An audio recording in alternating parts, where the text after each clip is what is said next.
Kembali bersama kami di Metro Siang, pemirsa. Dunia pendidikan di Kota Tasikmalaya dibuat gempar dengan adanya kasus dugaan kekerasan di lingkungan sekolah yang dilakukan oleh anak seorang pejabat di Kementerian Pendidikan dan Kebudayaan. Kasus ini mencuat setelah viral di media sosial dan mendapat beragam tanggapan oleh warganet. Kini kasus tersebut dalam penanganan Polres Tasikmalaya Kota.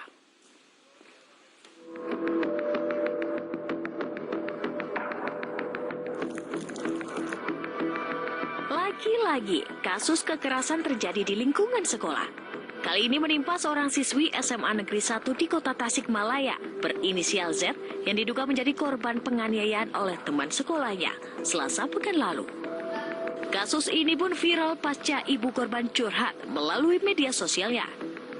Dalam unggahan pada akun Instagram @Juliana, ibu korban membagikan foto sang anak yang mengalami luka pada bagian pelipis mata sebelah kiri dan mengalami lebam di 3 titik bagian tubuhnya usai dianiaya teman sekolahnya. Ibu korban juga menceritakan adanya intimidasi yang dialami anaknya setelah dipukul oleh seorang siswa laki-laki berinisial A.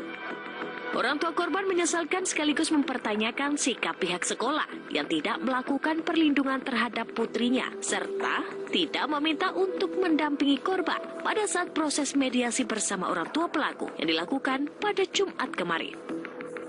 Kondisi itulah yang membuat orang tua Z sakit hati dan langsung melaporkan ke pihak kepolisian. Maksudnya harusnya orang tua dengan orang tua dong kalau mau ngomong, karena ini yang dihadapinya anak-anak. Wajar kalau mereka merasa diintimidasi. Saya bukan membenarkan ya, manusiawi ketika si ibu korban ini. Artinya saya memahami ketika ibu korban ini sampai mencurhatkan di media sosial.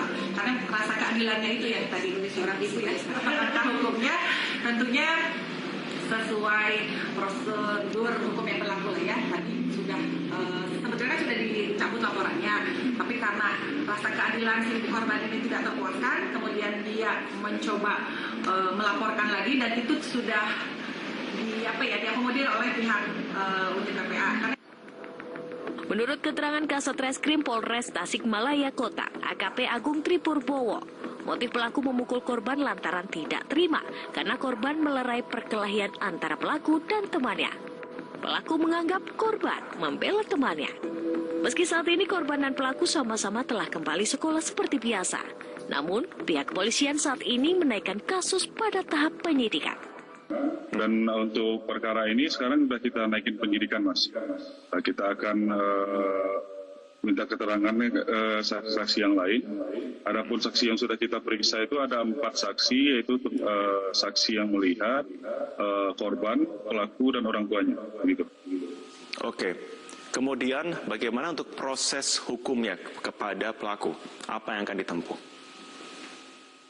Untuk proses hukumnya, setelah kami menaikin status dari penyidikan, selanjutnya kita akan melakukan koordinasi dengan Bapas, Mas, untuk melakukan proses diversi sebagaimana yang diamanatkan Undang-Undang Nomor 11 Tahun 2012 tentang sistem peradilan pidana anak. Selain itu, meski pelaku merupakan anak seorang pejabat di Kementerian Pendidikan dan Kebudayaan, namun pihak kepolisian masih terus melanjutkan proses penyidikan kasus. Orang tua dari pelaku ini memang bekerja di Kementerian Pendidikan dan Budaya kalau salah. Nah, dan kami akan tetap lanjut proses ini, Mas, karena dari pihak korban mau proses ini lanjut dan kami bertekad akan menyelesaikan perkara ini sesuai ketentuan yang berlaku. Gitu, Mas. Sebelumnya kasus ini sempat berujung islah di sekolah, namun kembali dibuka karena keluarga korban merasa anaknya mendapat intimidasi. Keluarga korban kemudian melaporkan kasus ini ke Polres Tasikmalaya Kota. Pihak kepolisian pun masih terus memeriksa sejumlah saksi. Tim Liputan, Metro TV. Dan untuk membahas perkembangan kasus penganiayaan anak di sekolah ini, kita sudah bergabung dengan Kapolres Tasikmalaya, AKBP Zainal Abidin. Selamat siang, Pak Zainal. Saat ini ada berapa dan siapa saja saksi yang sudah diperiksa dan apa keterangannya? Ya. Selamat siang Mbak Naila, selamat siang para pemirsa sekalian. Perlu kami sampaikan terkait upaya penanganan yang dilakukan oleh Polres Tasikmalaya Kota terhadap perkara ini sudah mulai kami lakukan sejak tanggal 16 Mei 2023. Di mana pada saat itu dari pihak orang tua anak korban, dalam hal ini selaku pelapor, saudari YP menyampaikan laporannya secara resmi kepada pihak kepolisian. Maka kemudian kami tanggapi dan kemudian kami lakukan kegiatan penyelidikan pada saat itu. Dalam perkembangannya, keesokan harinya, maka kemudian di tanggal 17 Mei, maka kemudian dari pihak sekolah, ada wakil kepala sekolah, kemudian ada 2 perangkat lainnya, beserta kedua anak ini, baik posisi sebagai anak korban maupun anak yang berproses hukumnya, yang semua tergolong terhadap anak yang berhadapan dengan hukum, kemudian didampingi dari pihak keluarga, meminta kepada pihak kepolisian untuk dilakukan kegiatan mediasi. Nah, hal tersebut sesuai dengan ketentuan dan mekanisme yang ada di kami, yaitu Perkap nomor 8 tahun 2021 tentang penanganan tindak pidana, yaitu berdasarkan restoratif justice. Kemudian kami juga mengacu kepada pasal 5 ayat 1 Undang-Undang nomor 11 tahun 2012 tentang sistem pidana peradilan anak yang mengutamakan pendekatan RJ.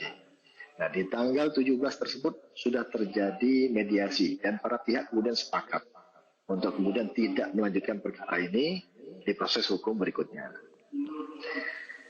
Dalam perkembangannya di hari Jumat itu terjadi pertemuan kembali di pihak sekolah tanpa sepengetahuan dari pihak kepolisian. Yang mana kami mengetahui perkembangannya, begitu kemudian berita itu diupload di media sosial, ada kekecewaan dari saudari YP selaku pihak pelapor dan orang tua dari anak korban terhadap perilaku orang tua dari si anak, dan ini anak yang kemudian berproses dengan hukum. Baik. Maka kemudian kami menjemput bola, melakukan kegiatan konfrontir terhadap yang bersangkutan dan menanyakan apa langkah berikutnya yang ingin dilakukan oleh pihak pelapor. Pihak pelapor menyatakan ingin tetap memproses perkara ini lebih lanjut, sehingga kemudian kami dari pihak Polres Tasikmalaya Kota dalam ini Satreskrim melanjutkan kegiatan penyelidikan terhadap perkara ini. Baik. Kami sudah melakukan pemeriksaan. Pak Zainal, jadi kami konfirmasi ya Pak ya, jadi ini masih dalam tahap penyelidikan ya, belum penyidikan. Tapi sudah dilakukan upaya mediasi begitu, tapi orang tua dari korban atau ibu korban ini merasa tidak terima dan menginginkan proses hukum tetap berlanjut. Apa yang diharapkan dari pihak keluarga korban, Pak? Ya, perlu kami tekankan bahwa kegiatan mediasi itu dilakukan pada tanggal 17 Mei. Dan itu dihadiri oleh kedua keluarga dari si anak ini, sehingga kemudian mediasinya terwujud. Adapun yang jadi ketersinggungan dan ketidakterimaan dari orang tua anak korban ini pada saat pertemuan di sekolah pada tanggal 19 Mei, di mana mereka merasa tersinggung dengan perilaku keluarga korban sehingga kemudian mengambil langkah tersebut. Kami bersikap objektif terhadap penanganan perkara ini. Tidak ada keberpihakan dari pihak kepolisian terhadap pihak manapun juga, dan kami pastikan untuk kemudian memproses perkara ini sesuai dengan mekanisme dan ketentuan yang ada dalam hal penyidikan sesuai dengan sistem peradilan pidana anak. Pak Zainal, apakah dalam hal ini ditemukan kelalaian dari pihak sekolah? Kami fokus kepada tindakan kekerasan terhadap anaknya dulu ya, karena ini menjadi pokok utamanya. Nanti kalau kemudian kami menemukan hal tersebut, nanti kita akan melihat perkembangan seperti apa. Yang jelas penyidik objektif dan profesional terhadap fokus laporan yang disampaikan oleh pihak pelapor. Pak Zainal, terakhir, konsekuensi hukum apa yang akan diterima pelaku? Ya, dari hasil penyelidikan yang sudah kemudian kami lakukan, maka kemudian seluruh rangkaian pemeriksaan kami mengerucut kepada adanya tindak kekerasan terhadap anak yang sebagaimana diatur dalam pasal 76 huruf C Undang-Undang nomor 35 tahun 2014 tentang perlindungan anak. Nanti dalam hal perkembangan berikutnya kami akan melakukan kegiatan rilis terkait dengan penanganan terhadap perkara ini, dan kami akan sampaikan secara gamblang kepada masyarakat secara umum terkait dengan upaya apa saja yang sudah dilakukan dan bagaimana tahapan berikutnya. Baik, Kapolres Tasikmalaya AKBP SY Zainal Abidin. Pak Zainal, terima kasih sudah bergabung di kesempatan Metro Siang kali ini. Pemirsa, tetaplah bersama kami. Metro Siang masih akan kami hadirkan untuk Anda usai jeda pariwara berikut ini.